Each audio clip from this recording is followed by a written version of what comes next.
The chandelier light didn't shimmer. It interrogated, pouring down like 1,000 silent questions on a bride no one had planned to welcome. The ballroom at the Caldwell Grand stretched wide beneath ceilings painted with gold leaf constellations, every inch of it designed to impress, to dominate, to remind anyone who stepped inside exactly who held power in this city. Crystal glasses chimed softly against manicured fingers, heels clicked against polished marble, and every camera, every single lens, angled toward the aisle as if waiting for a spectacle instead of a ceremony.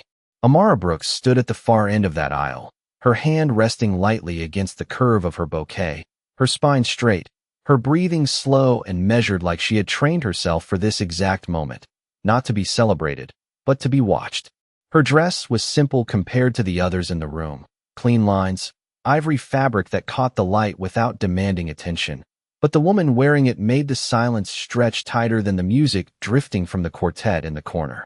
Conversations didn't stop. They thinned, lowered into whispers that carried just enough edge to cut without being heard outright. "That's her?" someone murmured behind a glass of champagne. "He couldn't find anyone else?" another voice answered, softer, sharper. Amara didn't look toward them. She didn't need to. She had spent years learning how to feel a room without turning her head, how to measure judgment without asking for it. And tonight, the judgment was loud. At the altar, Ethan Caldwell stood in a tailored black tuxedo that fit him like a decision already made. His posture was perfect, shoulders squared, chin level, expression unreadable, the kind of stillness that came from years of controlling outcomes, not reacting to them. He wasn't watching her with anticipation. He wasn't watching her at all. His gaze hovered somewhere above the aisle, somewhere beyond the moment, as if this entire event was a line item on a contract already approved. The Caldwell name had built skyscrapers, bought influence, and rewritten markets, and tonight, it was securing something else: stability, leverage, a solution. Wrapped in silk and expectation. Love was not part of the arrangement. Amara took her first step forward, and the sound of her heel meeting marble echoed just a fraction too loud in the space, a sharp note in an otherwise controlled symphony. One step, then another. The distance between her and Ethan felt longer than it looked, stretched by the weight of every stare, every assumption pressing against her skin. Beneath the layers of her dress, her heartbeat stayed steady, not calm, not soft, but controlled. That was the difference. She wasn't walking toward a future she had dreamed of. She was walking into a decision she had already accepted. Halfway down the aisle, a camera flash burst from the left, followed by another, then another, like small explosions of white light capturing her from angles she didn't ask for. Screens along the walls lit up with a delayed feed of her own movement, her image multiplied, analyzed, reduced to a story that would be told before she ever spoke a word. The city would see this. The headlines would shape it, but none of them would understand it. At the front row, Ethan's mother sat perfectly composed, her posture untouched by the murmurs around her, her gloved hands folded neatly in her lap. Victoria Caldwell did not turn her head as Amara approached. She didn't need to. Her disapproval was already part of the air, woven into the silence like a second language everyone understood. To her right, a cluster of familiar faces, investors, socialites, names that carried weight in rooms like this, watched with polite interest that barely concealed their curiosity. This wasn't a love story to them. It was a calculation. Amara reached the final steps before the altar, and for the first time, Ethan's eyes shifted, dropping just enough to meet hers. The contact lasted less than a second, but it was enough to confirm everything she already knew. There was no warmth there, no hesitation, only acknowledgement, like he was confirming the final signature on a deal that had already been negotiated. The officiant cleared his throat, his voice smooth, practiced, cutting gently through the tension that refused to break. "We are gathered here today." Words continued, flowing over the room, but they didn't land the way they usually did. They floated, detached, like background noise to something far more precise unfolding between two people who understood exactly what this moment was and what it wasn't. Ethan's hand moved first, reaching for the pen placed discreetly on the small table beside the officiant. Not for her hand, not for reassurance, for the document. The motion was clean, efficient, almost mechanical. He didn't rush. He didn't hesitate. He simply picked it up and signed his name with the same calm authority he used in boardrooms where millions of dollars shifted with a single decision. The scratch of ink against paper sounded louder than it should have. It replaced the vows he didn't say. It filled the space where emotion was supposed to live. A ripple moved through the crowd. Not loud, not dramatic, but noticeable. This wasn't tradition. This wasn't romance. This was something else entirely. Amara's gaze dropped briefly to the paper, then back to Ethan. She didn't react. She didn't flinch. Slowly, deliberately, she reached for the pen he set down. Her fingers wrapped around it with steady precision, her movements mirroring his in a way that felt intentional, not submissive. She didn't sign immediately. For a fraction of a second, her eyes lifted, not to him, but to the room, to the lights, to the hundreds of silent witnesses who had already decided who she was in this story. Then she lowered the pen and wrote her name. The moment the ink touched the page, the air shifted, not softer, not warmer, but heavier, like something had locked into place. Ethan finally turned fully toward her, his expression unchanged, his voice low when he spoke, just enough for her to hear. "This changes nothing," he said, the words flat, controlled, not cruel, just factual. Amara held his gaze for a beat longer than expected. Her lips didn't part right away. When she finally spoke, her voice was quiet, steady, carrying a calm that didn't ask for understanding. "It changes everything," she replied. The difference between them sat in that single exchange, invisible to the room but impossible to ignore once felt. The officiant moved forward, continuing the ceremony as if it followed the same script as every other wedding held beneath those chandeliers, but the truth was already set. There were no promises here, no illusions, only a contract, a decision, and two people standing at the center of a moment that would echo far beyond this room. When Ethan reached for the ring, the diamond caught the light, sharp and precise, reflecting the chandelier above in fractured pieces. He slid it onto her finger without hesitation, his touch brief, impersonal, like completing the final step of a process he had already moved on from. Amara didn't pull away. She didn't lean in. She simply accepted it, her hands steady, her posture unchanged. Around them, applause began, polite at first, then building, filling the space with a sound that tried to resemble celebration but never quite reached it. Cameras flashed again. Smiles appeared where they were expected. The city would call this a wedding. But standing beneath the weight of those lights, Amara Brooks knew exactly what it was. And more importantly, she knew what it would become.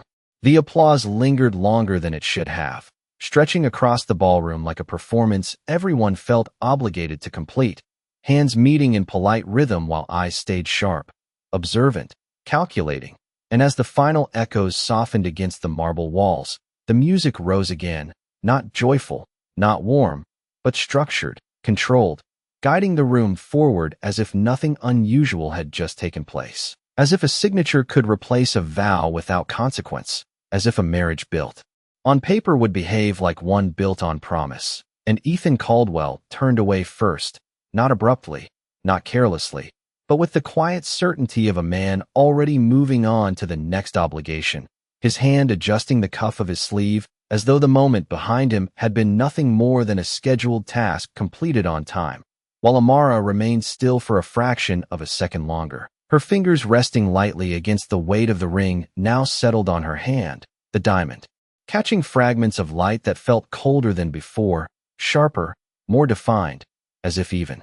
The room understood that nothing about this union was meant to soften anything at all, and when she finally moved, it was with the same measured grace she had carried down the aisle, her posture untouched, her expression unreadable, her silence intact, because silence had always been her language, not the kind that begged to be filled, but the kind that chose exactly what it allowed to exist within it. And as they stepped down from the altar together, side by side but not connected, the distance between them remained invisible to everyone except those who knew how to look for it.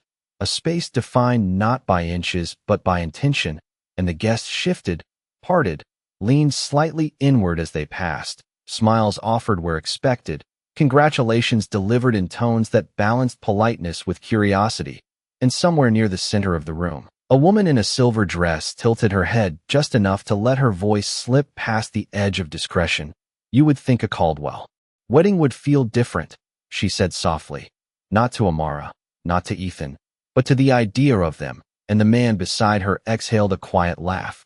It does, he replied. Just not in the way they planned. And Amara heard it. Of course she did, because she heard everything. Always had. But she did not slow her step, did not turn her head, did not allow their words to shape her pace. Because reacting would give them ownership over a moment that did not belong to them, and ownership was something she understood far too well to surrender lightly. And as they reached the far end of the ballroom, Ethan's assistant appeared seamlessly at his side, tablet in hand, voice low, efficient. Sir, the board is requesting confirmation that the agreement has been finalized. And Ethan nodded once, not looking at her, not looking at Amara, simply responding, It is done. The words carrying a finality that had nothing to do with marriage and everything to do with strategy, and the assistant gave a brief acknowledgement before stepping back into the current of movement surrounding them, disappearing as quickly as she had arrived, because in Ethan's world, people did not linger unless they were needed, and even then, only for as long as their function required. And Amara felt the shape of that world clearly now, not as an outsider trying to understand it, but as someone who had stepped directly into its center, fully aware of its rules, its expectations, its silences, and its consequences. And when the ballroom doors opened to the private reception area beyond, the atmosphere shifted just enough to reveal the next layer of the evening. Longer tables lined with glass and candlelight, servers moving with precise timing, conversations lifting slightly in volume as the formality of the ceremony dissolved into something looser, but no less calculated. And Ethan paused at the threshold, turning slightly toward Amara for the first time since the altar, his voice calm, direct, carrying no trace of performance now that fewer eyes were focused on them. You will have everything you need, he said, not asking, not offering, simply stating. The house is prepared, staff is briefed, your schedule will be coordinated through my office. And Amara looked at him, not with surprise, not with resistance, but with a clarity that matched his own. I do not need everything, she replied quietly. Just what is mine. And for a brief second, something in Ethan's expression shifted, not enough to be called emotion, but enough to register as awareness, as if her response had introduced a variable he had not accounted for. And he studied her for that fraction of time before giving a small nod. You will have that as well, he said. And then he turned again, stepping into the reception space without waiting for her to follow, because waiting implied connection, and connection was not part of this arrangement. Not yet, not by design, and Amara allowed him that distance, stepping forward on her own terms, her heels meeting the floor with the same quiet certainty as before. Each step a continuation of a choice she had already made long before she entered this room, and as the night unfolded around them, the pattern became clear. Ethan moving through the crowd with practiced ease, shaking hands, exchanging measured words, acknowledging the people who mattered to his world, while Amara remained just outside that orbit, not excluded, not invited, simply present in a way that forced the room to adjust without ever demanding that it do so. And it was in that space, between acknowledgement and absence, that she observed everything, the subtle shifts in tone when her name was mentioned, the way certain conversations paused when she approached and resumed when she moved away, the glances that lingered just long enough to evaluate, but not long enough to be considered rude, and she absorbed it all, without reaction, without defense, because reacting would confirm their expectations, and she had no intention of becoming what they had already decided she was. And across the room, Ethan noticed it, not immediately, not in a way that interrupted his interactions, but gradually, like a pattern forming at the edge of his awareness, the way she moved without needing direction, the way she responded without speaking, the way the room bent slightly around her presence despite its resistance, and it unsettled something quiet and unfamiliar in him, not discomfort, not yet, but recognition, the kind that did not fit neatly into the categories he was used to managing. And when his mother finally approached him, her expression composed, her voice low and controlled. You have secured what you needed, Victoria said, her gaze flicking briefly toward Amara before returning to her son. But you have also introduced variables, and Ethan met her eyes without hesitation. Variables can be managed, he replied, and Victoria held his gaze for a moment longer before offering a thin, almost imperceptible smile. Only if they behave as expected, she said, and then she turned, moving away before he could respond, leaving the statement behind like a quiet warning, and Ethan's eyes shifted across the room again, finding Amara where she stood near the edge of the windows overlooking the city, her reflection merging with the lights beyond the glass, her posture still, her presence undeniable in a way that had nothing to do with volume or attention. And for the first time that evening, Ethan did not look away immediately, because something about the way she stood there, unaffected by the room, yet fully aware of it, did not align with the role he had assigned her. And roles, in his world, were supposed to be predictable, contained, controlled, but Amara Brooks did not look like something that would stay contained for long. And as the night continued, the distance between them remained exactly where it had been placed, deliberate, measured, untouched, but beneath that distance, something subtle had begun to shift, not in action, not in words, but in awareness, the kind that did not announce itself, the kind that simply waited, patient and precise, for the moment when everything would no longer be able to stay the same. The city lights followed them home like silent witnesses, stretching across the dark glass of the car windows as the Caldwell driver navigated the late evening traffic with precise, unspoken efficiency, the soft hum of the engine filling the space where conversation might have lived if either of them had chosen to place it there, but neither did, and the silence between Ethan and Amara was not awkward, not strained, it was intentional, shaped by two people who understood that words, once used, carried weight that could not be taken back, and weight was something neither of them spent carelessly. And as the skyline thinned into quieter streets lined with iron gates and long shadows cast by towering trees, Amara's gaze shifted slightly, taking in the gradual change, the movement from public grandeur to private control, because everything about Ethan Caldwell's world moved in layers, each one more restricted than the last. And when the car slowed before a set of tall black gates, the security system recognized them instantly, the metal sliding open without pause, without question, as if the house itself understood who belonged and who did not. And the moment they crossed that threshold, the noise of the city disappeared entirely, replaced by a stillness so complete it felt curated, like silence had been designed into the architecture, and the driveway curved through perfectly maintained grounds, the kind of landscaping that required constant attention but never showed it, leading to a house that did not need to announce its value because it was already known.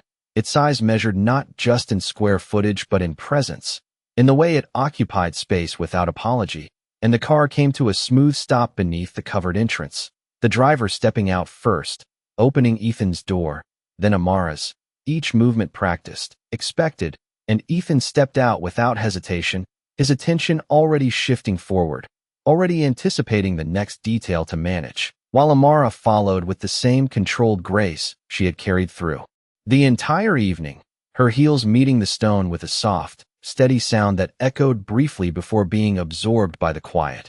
And as the front doors opened before they even reached them, the interior revealed itself in layers of warm light and structured design, a space that felt less like a home and more like a system, every object placed with purpose, every line intentional, nothing accidental, nothing unnecessary. And a woman in a tailored uniform stepped forward, her posture straight, her voice calm and respectful.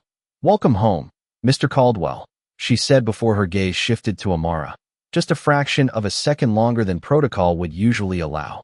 "Mrs. Caldwell," she added, the title landing with a weight that felt new, not because it was unfamiliar, but because it had not yet been earned in the way most titles were, and Ethan acknowledged her with a brief nod. Already moving past the entryway, "Prepare the east wing," he said without slowing. "Ensure her schedule is delivered by morning." And the woman nodded immediately, turning to relay instructions that would ripple through the house before the words had fully settled. Because this was a place where direction did not wait, it executed, and Amara stepped inside, her eyes moving quietly across the space, taking in the height of the ceilings, the way the light fell across the floors, the absence of personal clutter, the precision of it all. And for a moment, she allowed herself to stand still, not out of hesitation, but out of recognition, because this was not just where she would live, it was where she would be observed, measured, defined, and she understood that the house itself was part of that process, a structure built not only to contain but to reflect the man who owned it. And Ethan paused at the base of the staircase, turning just enough to acknowledge her presence behind him, his expression unchanged, his voice as direct as it had been all evening. "You will find everything you require here," he said, gesturing slightly toward the space as if it were an extension of a contract he had already fulfilled. "If there is anything additional, it will be arranged," and Amara met his gaze, her own steady, unaffected by the scale of what surrounded her. "I will let you know," she replied, and there was no challenge in her tone, no resistance, only clarity, the kind that did not ask for permission to exist, and Ethan studied her for a brief moment, as if waiting for something more, some indication of discomfort or uncertainty that would align her with expectations, but it did not come, and after a second, he inclined his head slightly. "Good," he said, before turning and ascending the staircase without another word, his footsteps measured, unhurried, disappearing into the upper level of the house with the same quiet authority he carried everywhere else. And Amara remained where she was for a moment longer, the silence of the space settling around her, not oppressive, not heavy, but absolute, and she allowed herself one slow breath before following the direction that had been set, her steps guided not by instruction but by observation, noticing the subtle details others might miss, the placement of doors, the pattern of lighting, the flow of the house itself, because understanding a space was the first step to existing within it without being controlled by it. And as she reached the east wing, the staff had already completed their task, the room prepared with precision, the bed turned down, the lights softened, a tray of water placed on the side table as if anticipating a need she had not yet expressed, and she stepped inside, the door closing quietly behind her, sealing the space in a calm that felt different from the rest of the house, less observed, more contained, and she moved slowly through the room, her fingers brushing lightly against the edge of a dresser, the fabric of the curtains, the surface of the desk, not out of curiosity, but out of acknowledgement, grounding herself in a place that was now hers by title, but not yet by reality. And when she reached the window, she paused, looking out at the dark expanse beyond the glass, the faint outline of the city in the distance, far enough to feel removed, but close enough to remind her of everything that still existed beyond these walls. And she lifted her hand slightly, the ring catching the faint reflection of the light behind her, its presence both undeniable and unresolved, a symbol of something that had been defined for her, but not yet fully understood. And in the quiet of that moment, with no audience, no expectation, no performance required, Amara Brooks allowed herself to acknowledge the truth that had been forming since the first step down that aisle, that this house, this marriage, this life, was not something she had entered blindly, but something she had chosen with full awareness of its cost. And that awareness was not a weakness. It was her foundation, the one thing no one in this world could take from her. And somewhere above, in a separate wing of the same house, Ethan Caldwell stood alone in his office, the lights dimmed except for the glow of the city filtering through the glass, his jacket draped over the back of his chair, his hands resting against the edge of his desk as he stared out into the distance. Not at the city, not at the future, but at something quieter, something less defined, because for the first time in a long time, something in his carefully structured world had not aligned perfectly with his expectations. And it was not the marriage, not the agreement, not the outcome. It was her, the way she moved through the evening without asking for space, yet somehow altering it. The way she spoke without raising her voice, yet leaving something behind that did not disappear when the words ended. And he exhaled slowly, not frustrated, not uncertain, but aware that the variables his mother had mentioned were already beginning to take shape, and that for the first time, control might not be as absolute as he had always believed. And as the night settled fully into silence, the house holding its breath around two people who shared a name but not yet a life, the distance between them remained intact, deliberate, untouched, but beneath that distance, something had begun to shift again, quiet, steady, and impossible to ignore once it had been seen. Morning did not arrive with warmth in the Caldwell house. It arrived with precision, the kind that moved through walls before the sun had fully settled across the skyline. And when Amara opened her eyes, the room was already awake in a way that did not require her presence to begin. The curtains slightly parted to allow a controlled stream of light to enter. The air set at a temperature that felt intentional rather than natural. And somewhere beyond the door, the quiet rhythm of the house had already begun its day. Footsteps measured, voices low, the subtle orchestration of a system that functioned whether she participated or not.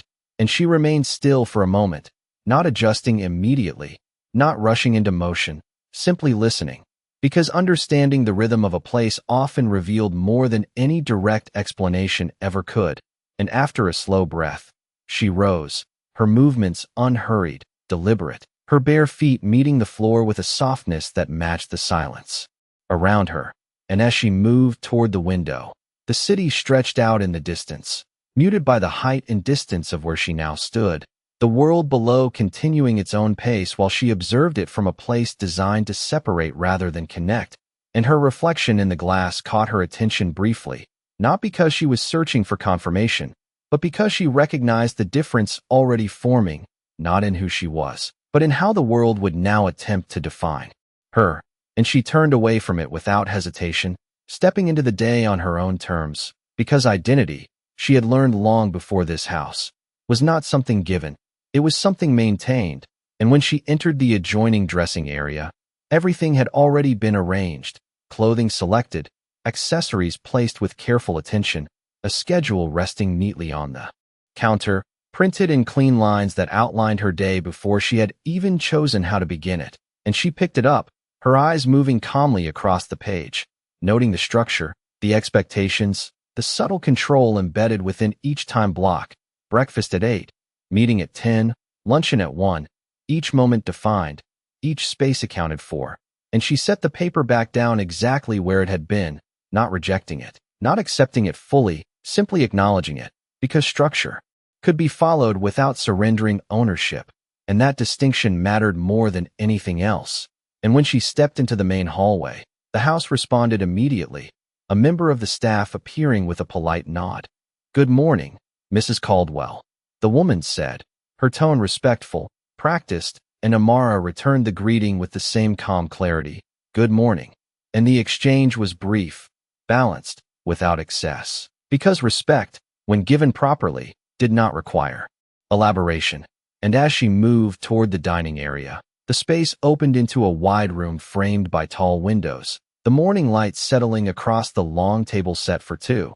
Though only one place was occupied, Ethan already seated at the far end, his attention directed toward a tablet in front of him, the screen reflecting faintly in his eyes as he reviewed information that seemed far removed from the quiet stillness of the room. And he did not look up immediately when she entered, not out of disregard, but because his world had always prioritized function over presence, and Amara noticed it without reacting.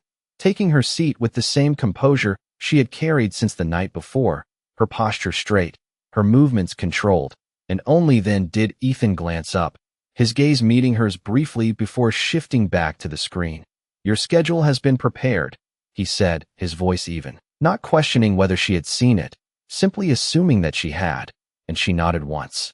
"I saw it," she replied, her tone neutral, and there was a pause, not long, but noticeable, because pauses in spaces like this carried more weight than words, and Ethan set the tablet down, his attention shifting fully for the first time that morning. "If there are adjustments you require, they can be made," he added, and Amara held his gaze for a moment, considering not the offer itself, but the intention behind it. "I will make them if necessary," she said. And again, there was that subtle shift, not tension, not conflict, but something quieter, something that did not align perfectly with expectation. And Ethan leaned back slightly in his chair, studying her with a focus that felt more deliberate now, as if he were beginning to observe rather than simply acknowledge. And before he could respond, the sound of approaching footsteps interrupted, Victoria Caldwell entering the room with the same composed authority she carried everywhere else, her presence altering the space without effort. And her eyes moved first to her son, then to Amara. taking in the scene with a level of detail that did not miss anything. "I trust your first night was adequate," she said, the pause before. The final word measured, intentional, and Amara met her gaze without hesitation. "It was sufficient," she replied, her tone steady, matching the precision of the question without adding anything unnecessary. And Victoria's lips curved slightly, not quite a smile, more an acknowledgement of something she had not expected to hear phrased that way. "You will find that this house operates on consistency," she continued, taking a seat without waiting for an invitation. "Deviation is rarely productive." And Ethan remained silent, allowing the exchange to unfold without interference, because this was a dynamic he understood well, and Amara inclined her head slightly. "Consistency can be maintained without limiting flexibility," she said, her words calm, not confrontational, but clear, and for a moment, the room held still, the air between them shifting in a way that did not escalate, but did not retreat either. And Victoria studied her, her gaze sharp, assessing, as if measuring something that could not be quantified easily, and then she nodded once. "We will see," she said, her tone unchanged, but something in her expression had shifted, just enough to register, and as the morning continued, the conversation moved on to other matters, business, obligations, the external world pressing against the carefully controlled interior of the house. But beneath it all, something had been established, not loudly, not dramatically, but definitively, that Amara Brooks was not a passive presence within this structure, not someone who would simply occupy the space without shaping it in return, and Ethan noticed it, not in a way that disrupted his routine, but in the quiet recalibration of his awareness, because control, in his world, had always been about predictability, and for the first time, he was beginning to understand that unpredictability did not always arrive with noise. Sometimes it arrived in the form of silence that refused to be defined, and as Amara rose from the table, her movements as composed as ever, stepping away from the conversation without seeking permission, without disrupting the flow, simply continuing forward into the day that had already been outlined for her. The house adjusted again, subtly, almost imperceptibly, as if recognizing that something within its carefully constructed order had begun to shift, and though nothing had been openly challenged, nothing had been overtly changed, the foundation beneath it all was no longer as fixed as it had been the day before, and in a place where control was everything. Even the smallest shift in balance had the potential to change everything that followed. The late morning sunlight did not warm the Caldwell offices, it sharpened them, cutting through the glass walls and reflecting off polished surfaces in a way that made everything feel more exposed, more precise. And as the car came to a stop beneath the private entrance reserved for executives and those who moved within their orbit, Amara stepped out without hesitation, her gaze lifting briefly to take in the height of the building, the mirrored facade that turned the city into a reflection of itself, fragmented and distant. And for a moment, she stood there, not out of awe, not out of uncertainty, but out of quiet acknowledgement, because places like this did not just operate as workplaces, they operated as ecosystems, built on hierarchy, perception, and control, and stepping into one required more than presence. It required awareness. And as the doors opened ahead of her, the controlled hum of the corporate floor revealed itself, voices low, footsteps measured, screens glowing with data that never stopped moving. And the moment she crossed the threshold, the subtle shift began. Conversations paused just a fraction longer than usual. Eyes lifted just enough to register her presence before returning to their tasks. Because even in a place designed for focus, curiosity had its own rhythm, and Amara moved through it without altering her pace, her posture straight, her expression composed, not demanding attention but not avoiding it either, simply existing within the space as if she had every right to be there. And in a way, she did, even if the room had not yet decided how to accept that. And an assistant approached quickly, her steps efficient, her tone respectful but edged with the awareness of who she was addressing. "Mrs. Caldwell, Mr. Caldwell is expecting you," she said, and Amara nodded once, following her without question, not because she was being directed, but because she understood the structure she was stepping into. And as they moved deeper into the executive level, the environment shifted again, quieter, more controlled, fewer people, more distance between desks, more space dedicated to authority rather than activity. And when they reached Ethan's office, the door opened without a knock, because, in his world, preparation eliminated the need for interruption. And he stood near the window, his back partially turned, the city stretching out behind him in clean lines and muted movement, his presence as still as the structure around him. And when he turned, his gaze settled on her with that same measured awareness he had carried since the night before. But something within it had changed, not dramatically, not obviously, but enough to suggest that observation had replaced assumption. "You arrived on time," he said, his voice calm, not a compliment, not a critique, simply a statement. And Amara met his gaze, her response just as even. "I do not see the value in being late." And for a brief second, the corner of his expression shifted, not quite a smile, but something close to recognition, as if her answer had aligned with a logic he respected, and he gestured toward the seating area without unnecessary formality. "We have a situation," he said, moving directly into the purpose of her presence, because efficiency was the only language he consistently spoke, and Amara took her seat without hesitation, her attention focused, not waiting for explanation, but ready to receive it. And Ethan continued, his tone steady. "One of our international partners has delayed a critical shipment. The board is concerned about the financial implications, and the response must be handled with precision." And he paused briefly, studying her reaction, as if measuring how much of this she already understood, and Amara inclined her head slightly. "And you believe I should be involved," she said, not as a question, but as an acknowledgement of the direction this was taking, and Ethan stepped closer, resting his hand lightly against the back of the chair across from her.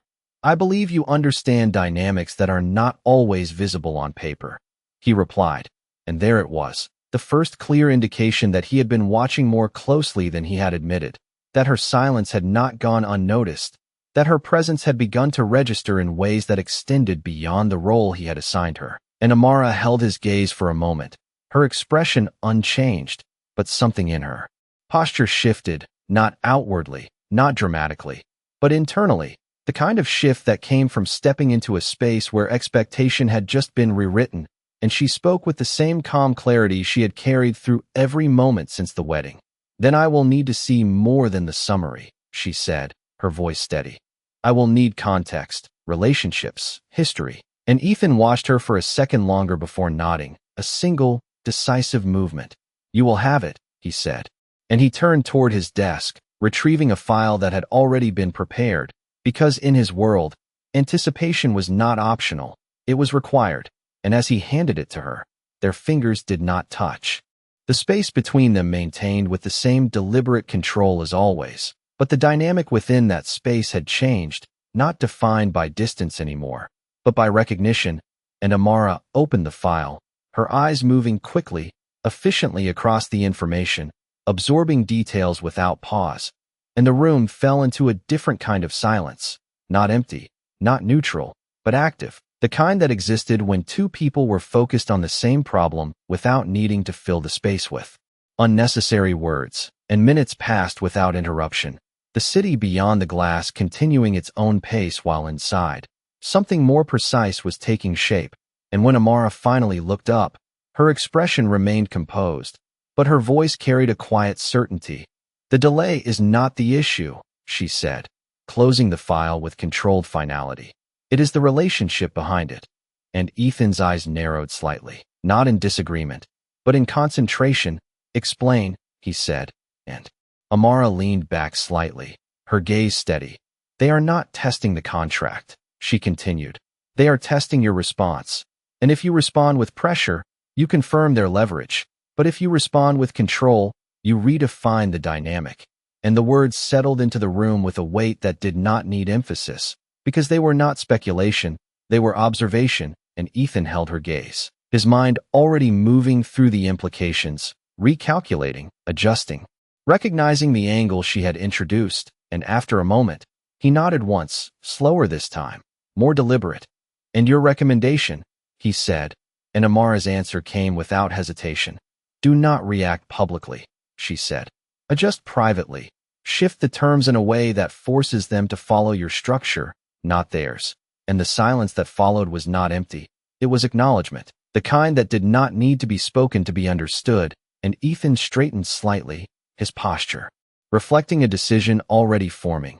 "Prepare a proposal," he said, his voice steady. "We will implement it before the board meeting." And Amara inclined her head once, accepting the directive without question, not because she was being instructed, but because she had just stepped fully into the role he had unknowingly created for her. And as she stood, the space between them felt different again, not smaller, not closer, but more defined, shaped now by something beyond arrangement, beyond obligation, something that had not been part of the original agreement. And as she turned to leave, Ethan's voice followed, quieter than before, but clear enough to stop her for a fraction of a second. "You were not part of the plan," he said, and Amara paused, not turning immediately, letting the words settle before she responded, and when she did, her voice carried the same calm certainty that had begun to reshape everything around her. "Neither was this," she said, and then she continued forward, leaving the office with the same composed grace she had entered with. But behind her, something had shifted again, not in structure, not in control, but in understanding, and for the first time, Ethan Caldwell was no longer looking at her as a variable to manage, but as a force he had not anticipated, one that did not disrupt his world loudly, but quietly, precisely, and in ways that could not be ignored. The boardroom carried a different kind of silence than the rest of the building, not empty, not passive, but charged with expectation. The long table stretching beneath recessed lighting that cast no shadows, as if even uncertainty had been designed out of the space. And as executives took their seats one by one, their movements precise, their expressions composed, the quiet hum of anticipation settled into something sharper, something that demanded resolution rather than discussion.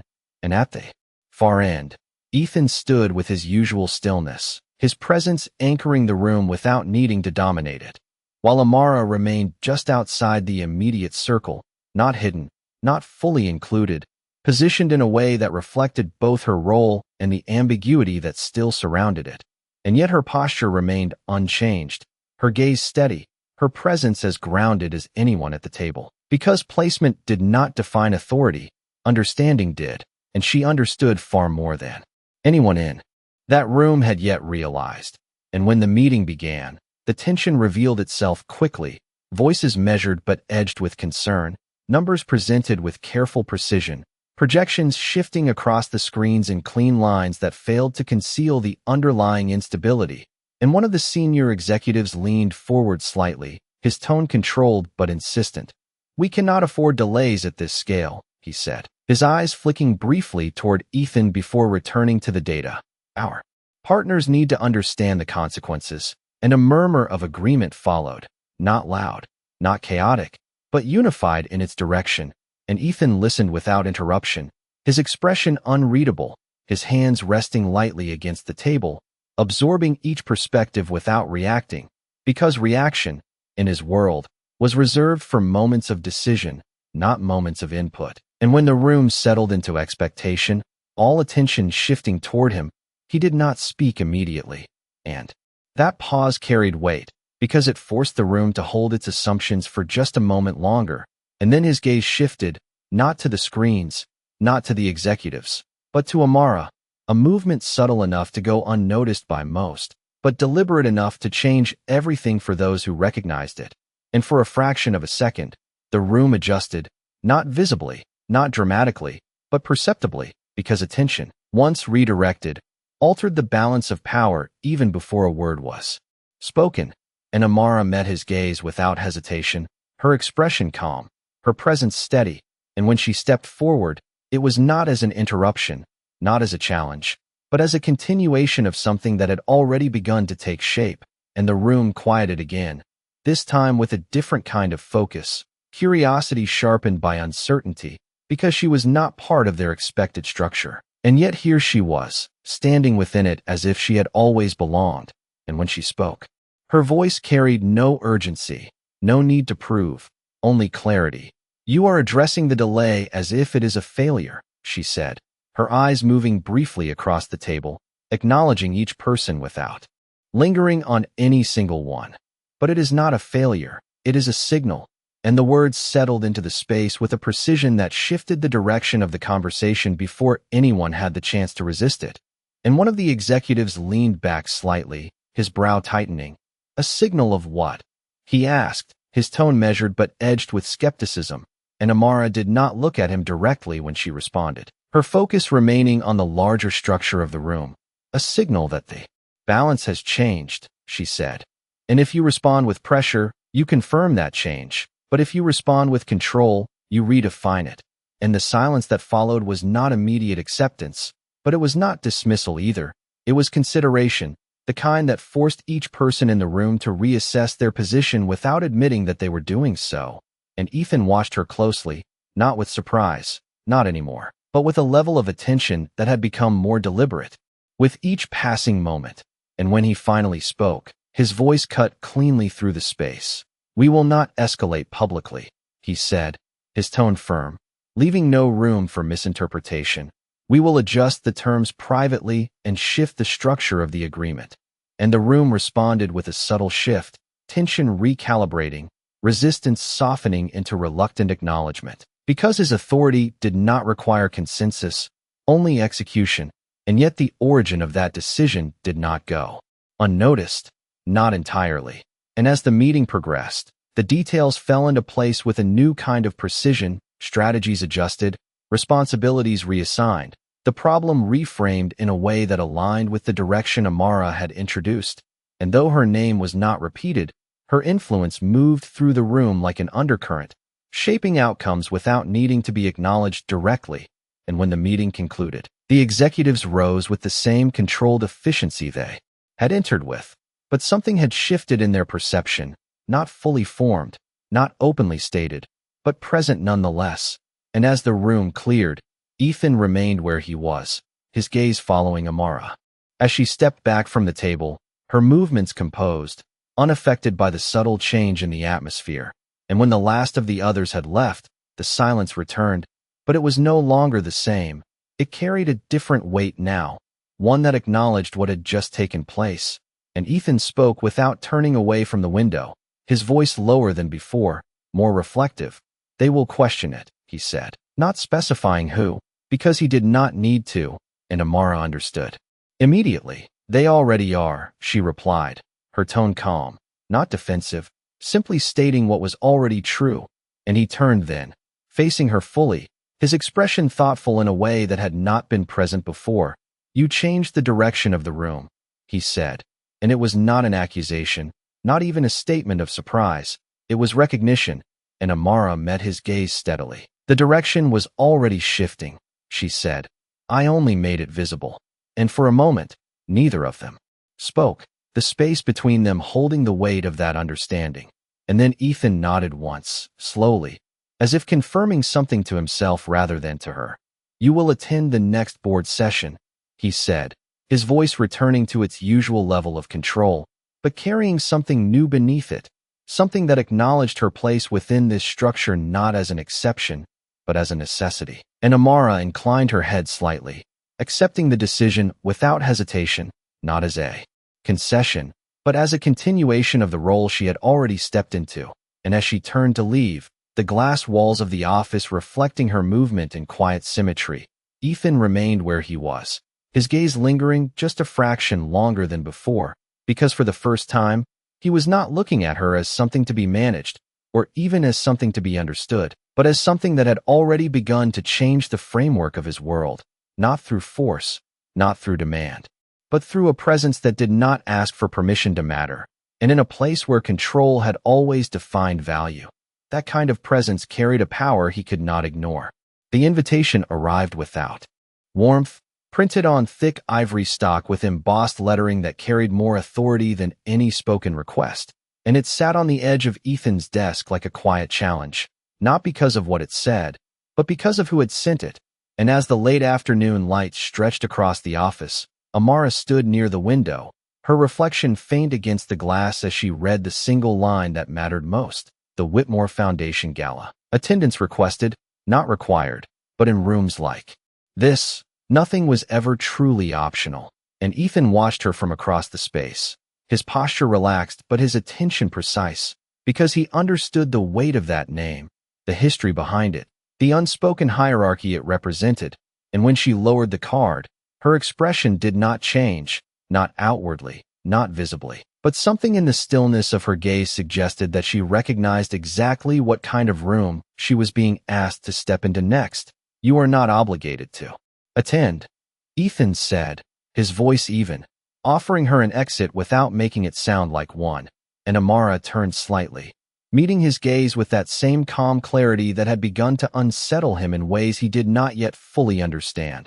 Obligation is rarely the reason people show up to rooms like that, she replied, and the truth in her words settled between them without resistance, because both of them knew that presence, in certain spaces, was not about choice, it was about position, and Ethan studied her for a moment longer before nodding once. Then we will attend, he said, the decision made as simply as that, and the shift from day to evening came with its own kind of preparation, the house adjusting once again to accommodate the expectations of a different stage. And when Amara stood before the mirror hours later, the soft light outlining her reflection, the dress she wore did not demand attention, but it held it, deep black fabric that moved with quiet precision, its simplicity drawing focus rather than deflecting it, and she adjusted the sleeves slightly, not out of uncertainty, but out of awareness, because presentation, she understood, was not about decoration, it was about control, and behind her, the door opened without announcement. Ethan stepping inside with the same composed presence he carried everywhere else, his gaze settling on her reflection for a fraction longer than necessary, not in surprise, not in admiration, but in acknowledgement, because there was something about the way she stood, the way she occupied space without asking for it, that did not align with anything he had anticipated when this arrangement had begun. We should leave, he said, his voice low, steady, and Amara nodded once, turning away from the mirror without hesitation, because hesitation suggested doubt, and doubt was something she had learned to leave behind long before this night. And the drive to the gala unfolded in the same controlled silence as before, the city shifting from business to spectacle, lights brighter, movement slower, the streets leading toward a destination where image carried as much weight as influence.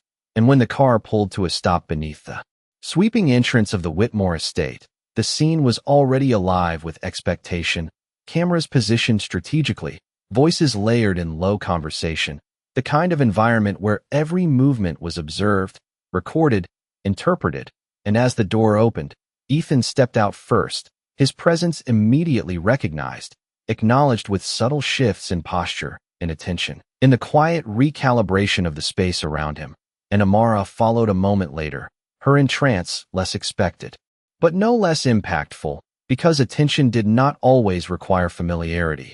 Sometimes it was drawn by contrast, and she moved beside him with the same measured grace she had carried since the beginning, her posture unshaken, her expression composed, and as they stepped into the flow of the evening, the atmosphere adjusted, not loudly, not dramatically, but undeniably. And it did not take long for the first interaction to arrive, a woman in a pale silver gown approaching with a smile that carried just enough sharpness beneath its surface to be felt rather than seen. Ethan, it has been too long, she said, her tone warm, practiced, her eyes shifting briefly toward Amara before returning to him.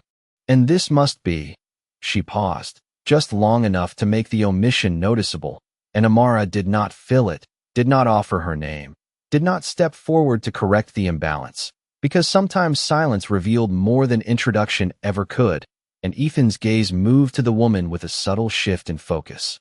My wife, he said, the words simple, direct, leaving no room for interpretation, and for a moment, the woman's expression faltered, not visibly enough to be called out, but enough to register, because titles, when stated with certainty, had a way of reshaping conversations instantly, and she recovered quickly, offering a polite nod. Of course, she said, but the tone had changed, the edge now more pronounced, more deliberate, and as the evening unfolded, that edge appeared again and again, in glances that lingered just a fraction too long, in comments phrased as compliments, but carrying something sharper beneath them, in the subtle ways the room attempted to define Amara, without ever asking her to define herself, and she moved through it all without reaction, without defense, her silence not empty, but full, the kind that held its ground without needing to announce it. And it was during one of these exchanges, near the center of the ballroom where the light was brightest and the attention most concentrated, that the tension finally surfaced in a way that could not be ignored. The same woman from earlier returning, her smile thinner now, her voice softer but more pointed. "It must be quite an adjustment," she said, her eyes fixed on Amara this time. Stepping into a world like this so suddenly. And the room did not stop, not entirely, but it shifted, just enough to allow the moment to stretch, to be noticed, to be evaluated. And Amara met her gaze without hesitation, her expression unchanged, her voice calm when she finally spoke. "Only if you believe you do not belong in it," she said, and the simplicity of the response landed with more weight than anything louder could have, because it did not challenge, it did not defend, it simply stated a truth that did not require validation. And for a moment, the woman had no answer, her smile tightening, her composure slipping just enough to reveal the imbalance she had tried to create. And then Ethan's presence shifted beside Amara, not stepping in front of her, not speaking over her, but aligning with her in a way that had not existed before, his voice steady, controlled. "She does not adjust," he said, his gaze directed at the woman with quiet authority. "She redefines." And the words settled into the room with a finality that did not invite further comment, and the conversation dissolved, not dramatically, not loudly, but completely, because in spaces like this, authority did not need to raise its voice to be understood. And as the woman stepped back, her smile restored but her position altered, the balance of the room shifted again, not entirely, not permanently, but enough to be felt. And Amara did not look at Ethan immediately, did not acknowledge the shift outwardly, because acknowledgement was not necessary. The moment had already spoken for itself. And as the evening continued, the lights reflecting across polished surfaces, the music carrying through conversations that resumed their usual rhythm, something had changed, not in the structure of the room, not in the expectations placed upon them, but in the way those expectations were being met. And for the first time, the distance between Ethan and Amara did not feel like separation. It felt like alignment, quiet, precise, and impossible to ignore once it had been seen. The music at the gala did not end. It faded into a softer rhythm that allowed conversations to grow louder, more deliberate, as the night deepened and the polished surface of politeness began to thin, revealing something more honest beneath it, something less controlled. And as the final guests shifted toward the outer terraces and private lounges, the weight of observation changed, no longer focused on first impressions but on what lingered after them. And Amara stepped away from the center of the ballroom with quiet intention, her heels carrying her toward the tall glass doors that opened to the terrace overlooking the city, the cool night air meeting her without resistance, wrapping around her in a calm that felt more real than anything inside.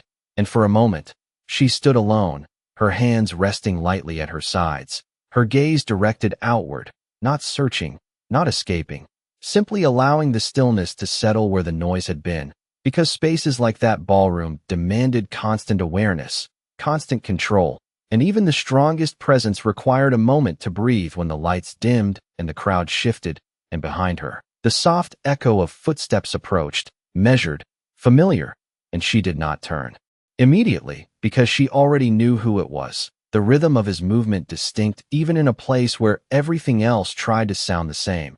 And Ethan stopped a few feet away, not stepping too close, not closing the distance entirely, maintaining that invisible line that had existed between them from the beginning. But something in his posture had changed, not relaxed, not entirely, but less rigid, less defined by expectation. And for a few seconds, neither of them spoke. The silence between them different now, not empty, not uncertain, but shared. And Ethan's voice came low, steady.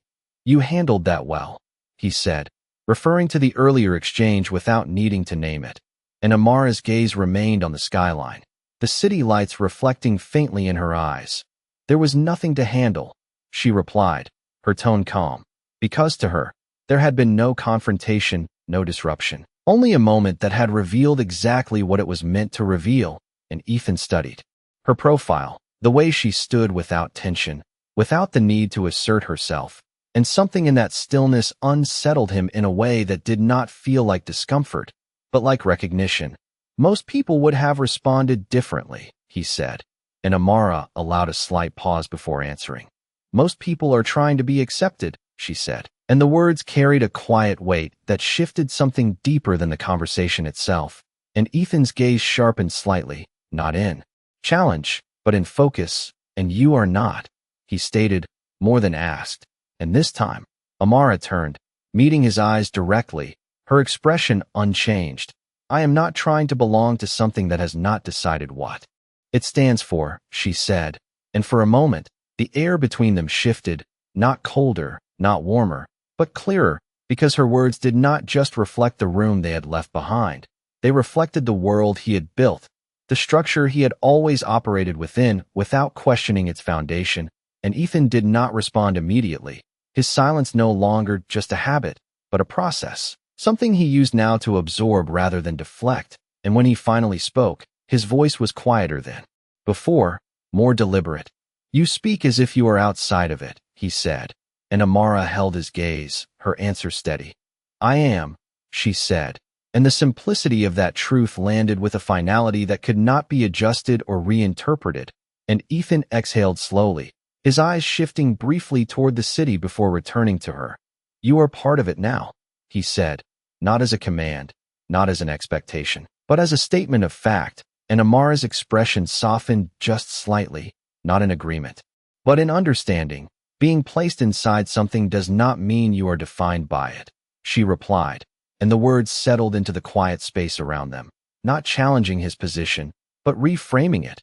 And for the first time, Ethan did not counter, did not redirect, did not reassert control, because something in her presence made those responses feel unnecessary, even ineffective, and the moment stretched, not uncomfortably, but with a quiet intensity that neither of them attempted to break. And in the distance, laughter drifted from the terrace below, music rising and falling in soft waves. But up here, the space felt separate, removed from the performance of the evening, and Ethan shifted his weight slightly, his posture easing in a way that would have gone unnoticed by anyone else, but not by her. And he spoke again, his tone more measured. You changed the perception in that room, he said, and this time, there was no hesitation in acknowledging it, no distance placed between her and the impact she had created, and Amara's response came just as steady. Perception changes when people realize they were wrong, she said, and Ethan's gaze held hers for a moment longer.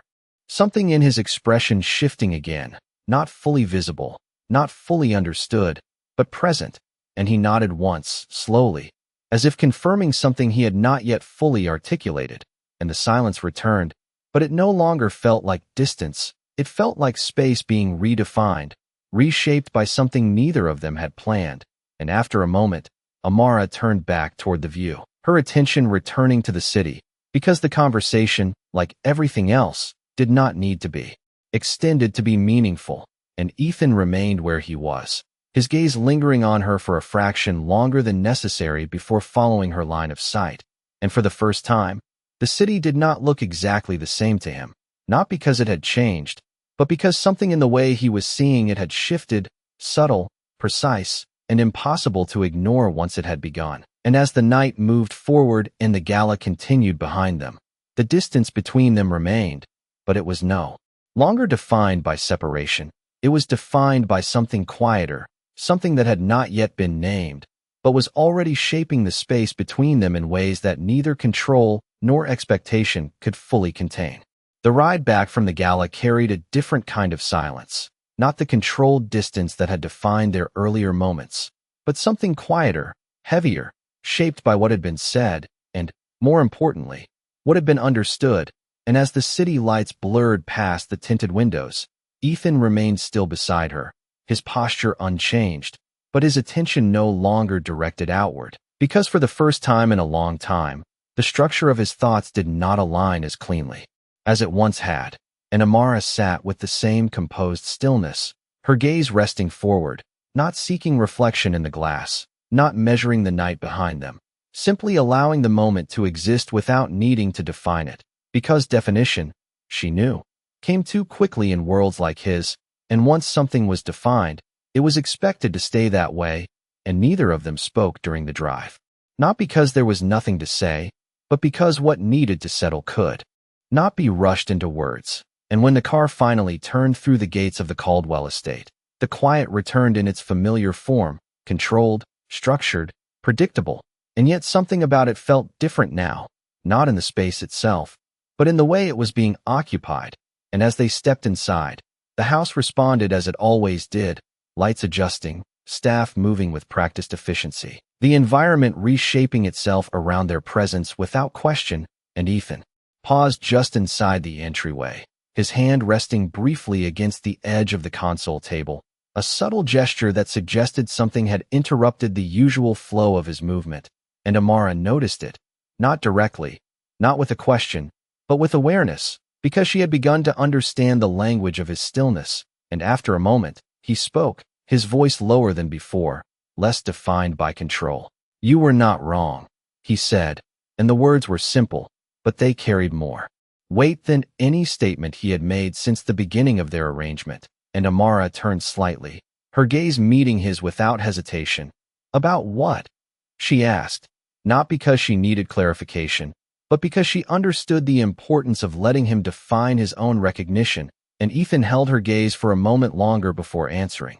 "About perception," he said, "about what it means to belong." And the admission was not dramatic, not emotional, but it was real, and in his world, reality held more value than performance ever could. And Amara studied him quietly, her expression unchanged, but something in her presence shifted, not softer, not closer, but more aligned, because recognition, when it came without force, created a different kind of connection, one that did not rely on expectation. And she nodded once, a small acknowledgement, not of agreement, but of understanding.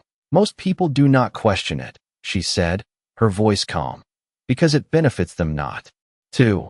And Ethan exhaled slowly, his gaze drifting briefly toward the staircase before returning to her. "And you," he said, "you do not benefit from it." And it was not a question, it was an observation, one that had taken him longer than it should have to reach. And Amara's response came just as steady. "I do not depend on it," she said, and the distinction settled into the space between them, clear, undeniable, and for a moment, neither of them moved, the silence no longer a barrier, but a shared understanding. And then Ethan straightened slightly, the familiar structure of his posture returning, but not completely, not in the same way, because something beneath it had shifted, something that could not be reset to its original form. And he nodded once, a small, deliberate motion. "There is a board dinner tomorrow night," he said, his tone returning to its usual level of control, but carrying a different weight now. "You will attend." And Amara inclined her head slightly, accepting the statement without resistance, because attendance, like everything else in his world, was not simply about presence. It was about positioning. And as the night settled fully into silence, they moved through the house with the same measured distance that had always defined them. But the space between them no longer felt empty. It felt occupied, shaped by something that had not existed before. And in the hours that followed, as the house dimmed and the world outside quieted, Ethan remained in his office longer than usual, the city stretching out before him in lines of light that had once felt constant, predictable, and now seemed slightly altered, not in their form, but in their meaning. And his mind moved through the events of the evening with a precision that had always served him well. But this time, the conclusions did not arrive as cleanly, because for the first time, he was not just analyzing outcomes. He was considering impact, the kind that could not be measured in numbers or controlled through strategy.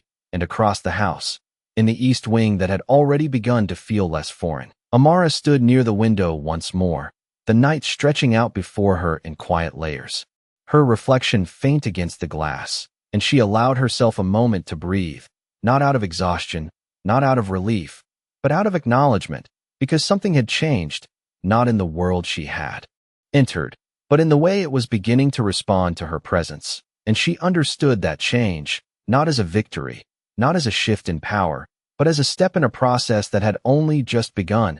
And the next morning arrived with the same precision as before, but the rhythm felt different, subtle, almost imperceptible, and as Amara moved through the house, the staff greeted her with the same respect, the same efficiency. But there was something else beneath it now, something that resembled recognition, not fully formed, not openly expressed, but present nonetheless. And when she entered the dining room, Ethan was already there, his attention on the tablet in front of him. But when she took her seat, his gaze lifted immediately, not delayed, not secondary, but direct, and for a brief moment, the air between them held something new, something that did not rely on words. And as the day began to unfold, the structure remained, the schedules, the expectations, the controlled movement of a world designed to function without disruption.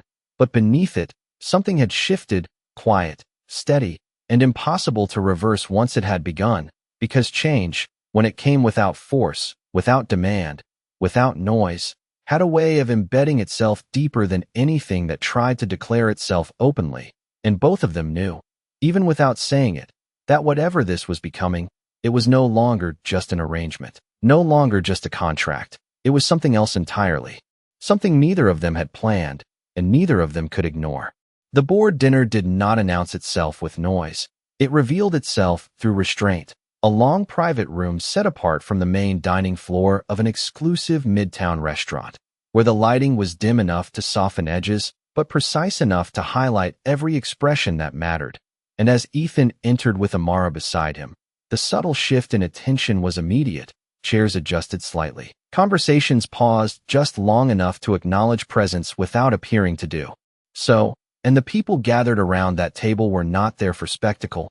They were there for control, for influence, for decisions that would shape outcomes far beyond the walls that contained them. And Amara moved into that space with the same composed stillness she had carried through every room before, her posture grounded, her gaze steady, not seeking approval, not anticipating resistance, simply present in a way that did not ask to be defined. And Ethan noticed it again, the way the room adjusted around her without her needing to alter herself, the way attention found her even when it tried not to, and it unsettled something in him that he was no longer trying to dismiss, because recognition had already taken root. And as they took their seats, the arrangement of the table placed Ethan at one end, as expected, with Amara positioned to his right, a placement that carried meaning without needing explanation, and across from them sat members of the board, individuals who had built their reputations on precision, on control, on understanding how to read situations before they fully formed, and yet even they could not ignore the shift that accompanied her presence.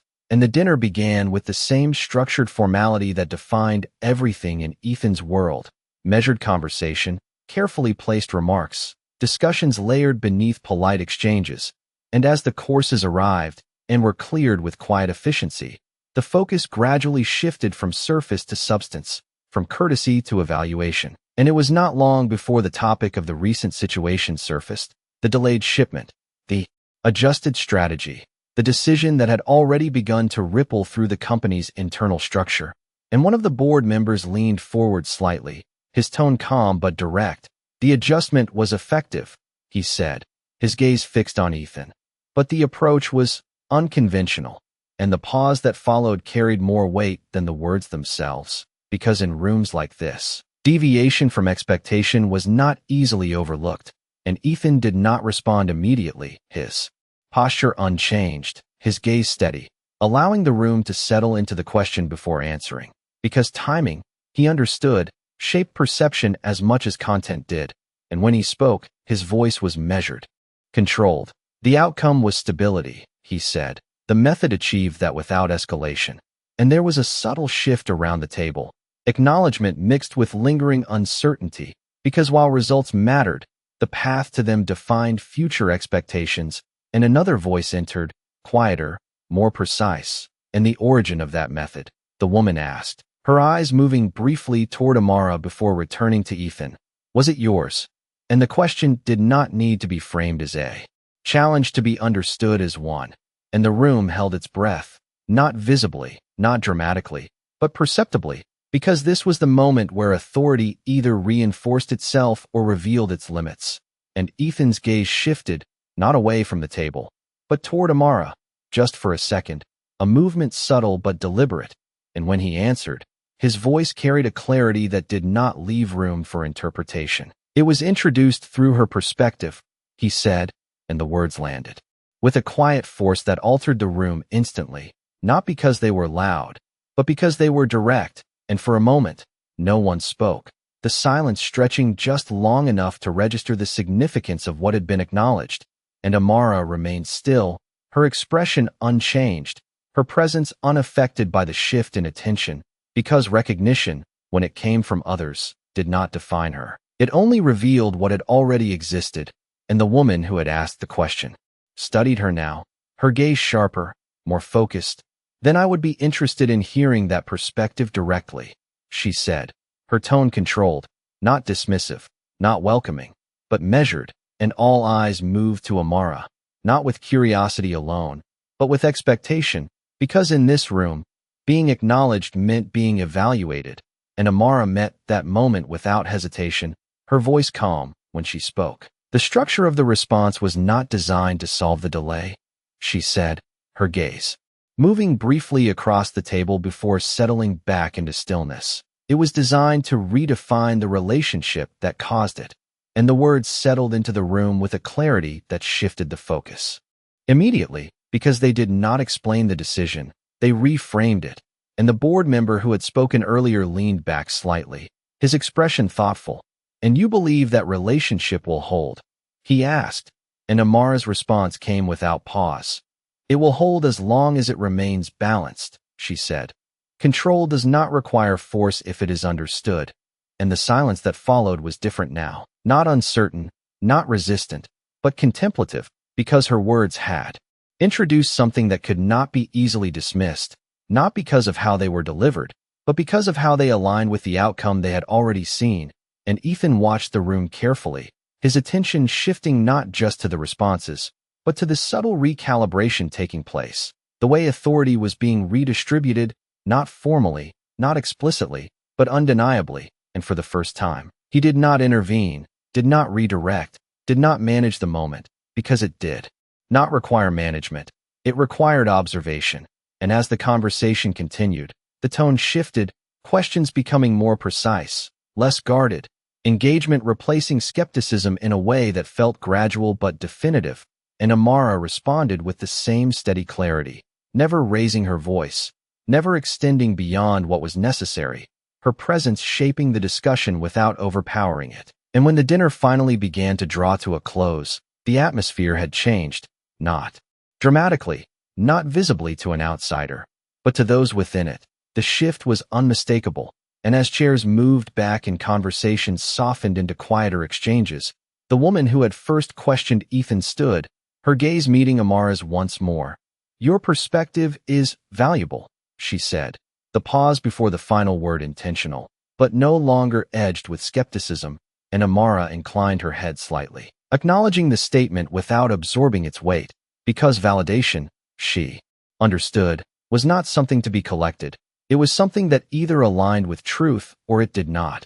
And as they stepped away from the table, the room continuing its quiet unwinding behind them, Ethan walked beside her in silence. But the space between them had shifted again, no longer defined by distance or alignment alone, but by something deeper, something that had moved beyond arrangement into recognition. And as they exited into the night, the city stretching out before them in its endless pattern of light and motion, Ethan finally spoke, his voice lower than before, more deliberate. "They will not question your place again," he said, and Amara's response came just as steady. "They never defined it to begin with," she said, and the truth of that settled into the space between them, quiet, precise, and impossible to ignore, because whatever this had become, it was no longer something that could be contained within the limits of expectation. It had already begun to reshape them both. The house felt quieter when they returned that night, not because anything within it had changed, but because something between them had. And as the door closed behind them, sealing off the distant hum of the city, the silence carried a weight that was no longer neutral, no longer simply the absence of sound. It was presence, defined, shaped, and impossible to ignore. And Ethan paused once again in the entryway, not out of habit this time, but because something within him required space to settle. to process, to understand. And Amara stepped forward without waiting, her heels moving across the polished floor with that same steady rhythm, her posture unchanged, her presence as grounded as it had been from the moment she first entered his world. And yet now, it felt different, not because she had altered, but because he was seeing her differently. And that shift was not something he could control, not something he could file away as an anomaly. It was something that had begun to reshape the way he interpreted everything around him. And as she reached the base of the staircase, she slowed, not stopping entirely, but enough to acknowledge the moment behind her, and Ethan spoke before she could continue, his voice lower than usual, less structured. "You did not need me in that room," he said, and the words were not defensive, not dismissive, they were observational, and Amara turned slightly, meeting his gaze with that same calm clarity that had become both familiar and unsettling to him. "I did not need anyone in that room," she replied, and there was no arrogance in her tone, no challenge, only truth, the kind that did not require validation to exist. And Ethan held her gaze, something in his expression shifting again, not in a way that could be easily defined, but in a way that could be felt. Because for the first time, he was not measuring her in relation to himself. He was recognizing her as something independent, something complete, and that realization did not diminish him. It changed him, in ways he had not yet fully understood, and he stepped forward slightly, closing a fraction of the distance that had always remained between them. "That is not what I meant," he said, his voice steady but carrying a different weight now. And Amara did not move back, did not adjust her position, simply held her ground, allowing him to clarify his own meaning. And after a moment, he continued, "You did not need me to be acknowledged," he said, and the distinction mattered, because in his world, acknowledgement had always been something granted, something controlled, something tied to power. And Amara's expression softened just slightly, not in response to him, but in recognition of the shift in his understanding. "Acknowledgement is not something I wait for," she said, her voice calm. "It is something people arrive at when they are ready." And the words settled into the space between them with a quiet finality, because they reframed everything he had been taught to believe about influence, about presence, about control. And for a moment, neither of them moved, the silence stretching not as distance, but as connection, something that did not need to be spoken to exist. And then Ethan exhaled slowly, his posture easing just enough to reveal the weight he had been carrying, not physically, but mentally, the constant need to define, to categorize, to maintain structure in a world that no longer felt as fixed as it once had. And he nodded once, a small, deliberate acknowledgement, not of her words alone, but of what they represented. And Amara turned then, continuing up the staircase without hesitation, because the moment did not require extension. It had already done what it needed to do. And Ethan remained where he was for a second longer before following, his steps slower, more measured, not out of uncertainty, but out of awareness, because each step now carried a different kind of weight. And as the night settled into its familiar quiet, the house returning to its controlled stillness, something within that structure had shifted again, not visibly, not dramatically, but fundamentally. And in the days that followed, that shift began to take form, not in grand gestures, not in obvious changes, but in the smallest details, the kind that often went unnoticed unless someone was looking for them. And Ethan found himself looking, not intentionally at first, but consistently, noticing the way Amara moved through spaces without altering them, yet somehow redefining them, the way conversations adjusted around her presence, the way silence became something more than absence when she was part of it. And he did not question it, not immediately, because questioning implied resistance, and he was no longer resisting, he was observing. And that observation led to something he had not anticipated, something that did not align with the structure he had built his life around. Because for the first time, he was not simply recognizing her value, he was recognizing her impact. And impact, in his world, was something that could not be ignored. And across the house, Amara continued to exist within that same controlled environment with the same quiet certainty, her routine unfolding with precision, her interactions measured, her presence consistent. And yet beneath that consistency, something else was forming, something that did not disrupt her, but expanded her, because she was not just moving through his world anymore. she was shaping it. And she understood that shift not as a victory, not as a change in status, but as a natural consequence of being fully present in a space that had not expected her to be.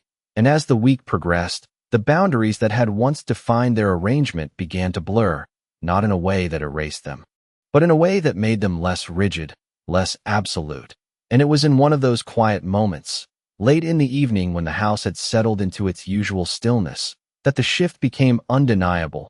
Ethan standing in the doorway of the East Wing, not entering immediately, not announcing his presence, simply observing the space that had once been separate from his own.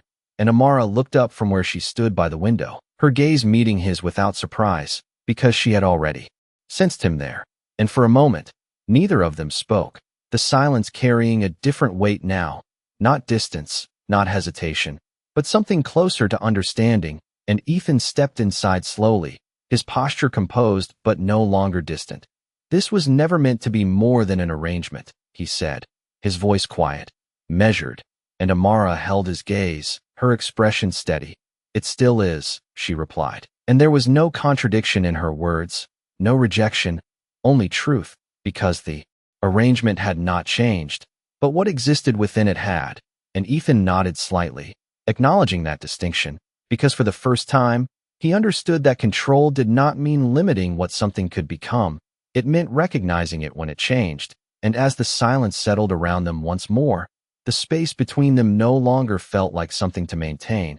It felt like something to understand, something that was no longer defined by what it had been, but by what it was becoming, quiet, precise, and impossible to ignore once it had begun. The following morning did not begin with routine. It began with disruption, quiet but precise, the kind that did not announce itself with noise but revealed itself through absence.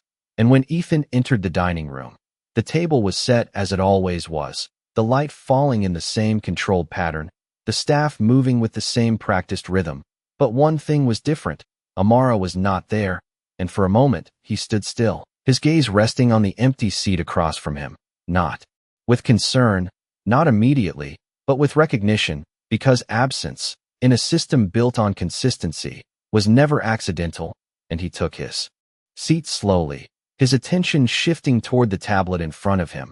But the numbers did not hold him the way they usually did, the data clear, the projection stable, yet something beneath that clarity felt incomplete, and he set the device aside, without finishing what he had started, an action so small that no one in the room reacted. But for him, it carried weight, because interruption was not something he allowed without reason. And when the house manager approached, her tone respectful, but slightly more cautious than usual, he did not look up immediately when he spoke. "Where is she?" he asked, his voice even, but the question itself marking a shift that had not existed before, and the woman hesitated for the briefest moment before responding. "Mrs. Caldwell left early this morning," she said, her words measured, careful. She asked that her schedule be cleared for the day, and Ethan's gaze lifted then, not sharply, not abruptly, but with a focus that narrowed the space between question and understanding. Without explanation, he asked, and the woman inclined her head slightly. She did not provide one, she said, and the silence that followed was not filled with assumption, not immediately, because Ethan did not operate on assumption, he operated on information. And yet something about this absence did not align with the structure he had come to expect. And that misalignment did not create frustration. It created awareness, the kind that lingered longer than it should, and he nodded once, dismissing the conversation without extending it, because whatever this was, it was not something to be resolved through inquiry alone. And as the day unfolded, the rhythm of his world continued, meetings scheduled, decisions made, the controlled movement of a system that did not pause for individual deviation, and yet beneath that movement, something remained unsettled, not visibly, not in a way that disrupted his function, but in a way that refused to be ignored. Because for the first time, absence carried weight, not as a gap in routine, but as a shift in presence, and across the city, in a part of it untouched by the structured precision of his world, Amara moved through a space that did not reflect control, but reality, a small community center nestled between buildings that carried history in their worn edges, where voices were not measured for effect, but expressed for meaning, and she stood inside one of the rooms, her posture the same, her presence unchanged, but here, it carried a different resonance, not observed, not evaluated, simply understood. And the people around her greeted her without hesitation, without adjustment, because in this space, she was not something new, not something to be interpreted. She was simply someone who had always belonged, and she moved through it with the same quiet certainty, her attention shifting between conversations, between needs, between moments that did not require control, only presence, and hours passed without interruption, the day unfolding in a rhythm that did not need to be managed. And for the first time since entering Ethan's world, the distance between who she was and where she existed disappeared entirely, not because one had replaced the other, but because both had been allowed to exist without conflict. And as the afternoon light softened, she stepped outside, the air carrying the warmth of a day that had moved without structure, and she paused on the sidewalk, her gaze lifting briefly toward the skyline in the distance, the part of the city where she knew he was, where everything operated on precision and expectation. And she allowed herself a moment of stillness, not out of hesitation, not out of uncertainty, but out of acknowledgement, because what she was doing now was not a rejection of that world. It was a reminder of her own. And back in his office, as the final meeting of the day came to an end, Ethan stood once again by the window, the city stretching out before him in the same endless pattern of movement and light. And yet it did not look the same, not anymore, because for the first time, he was aware of the parts of it that existed beyond his reach, beyond his structure, beyond his control, and that awareness did not create discomfort. It created something else, something quieter, something that felt unfamiliar but not unwelcome, and he reached for his phone, his movement deliberate, not rushed, not uncertain, and paused for a second before selecting her name, the screen lighting up in the dim space. And when she answered, her voice came steady, unchanged. "Yes," she said, and there was no surprise in her tone, no question, only acknowledgement. And Ethan held the phone for a moment before speaking, his voice lower than usual, less defined by certainty. "You left," he said, and the words were simple, but they carried more than observation. They carried recognition, and Amara's response came just as calm. "I had somewhere else to be," she said, and the clarity of that answer settled into the space between them, because it did not justify, it did not explain, it simply stated. And Ethan exhaled slowly, his gaze shifting back toward the skyline.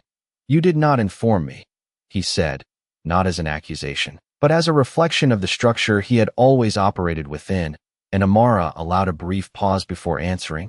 "I did not need to," she said, and the truth of that did not challenge him.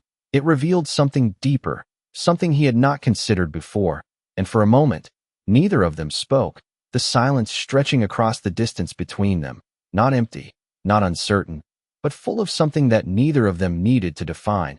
And then Ethan nodded, though she could not see it, the gesture not meant for her, but for himself, an acknowledgement of something that had already begun to shift. "Understood," he said, and when the call ended, he remained where he was, the phone still in his hand, the city still moving beyond the glass. But for the first time, the structure he had built his life around did not feel like the only way to exist within it. And that realization did not disrupt him. It changed him, quietly, precisely, in ways that could not be reversed once they had begun. The next evening did not begin with an event. It began with a decision, quiet, unannounced, and irreversible the moment it was made. And Ethan stood alone in his office long after the building had emptied, the glass walls reflecting a version of him that looked unchanged to anyone else, composed, controlled, precise. But something beneath that reflection had shifted beyond return, and the city outside stretched endlessly, lights flickering in patterns he had memorized over years of routine. Yet tonight, those patterns no longer felt like certainty. They felt like possibility, and for the first time, he did not reach for data, did not reach for structure. He reached for clarity, and clarity, he was beginning to understand, did not always come from control. Sometimes it came from letting go of it. And across the city, Amara stood once again in the same place she had been the day before, the community center now quieter, the rooms settling into the soft echo of conversations that had ended hours earlier. and she moved through the space slowly, not out of obligation, but out of connection, her presence here not defined by expectation, but by purpose. And when she stepped outside, the air carried the calm of a night that did not demand anything from her, and she paused at the edge of the sidewalk, her gaze lifting toward the skyline, knowing without needing confirmation that something had changed, not just in him, but in the space between them.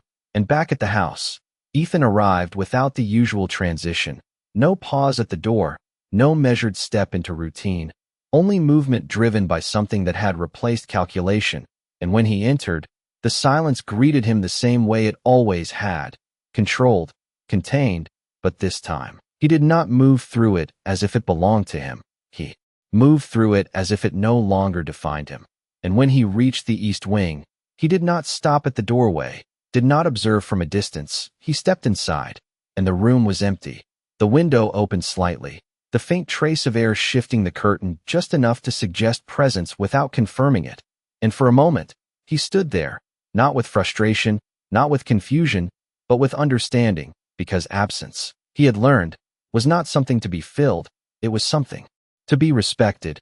And he turned, leaving the room without hesitation, because what he needed to say could not wait for convenience. And when he reached the car, the driver moved automatically, but Ethan raised a hand, stopping him.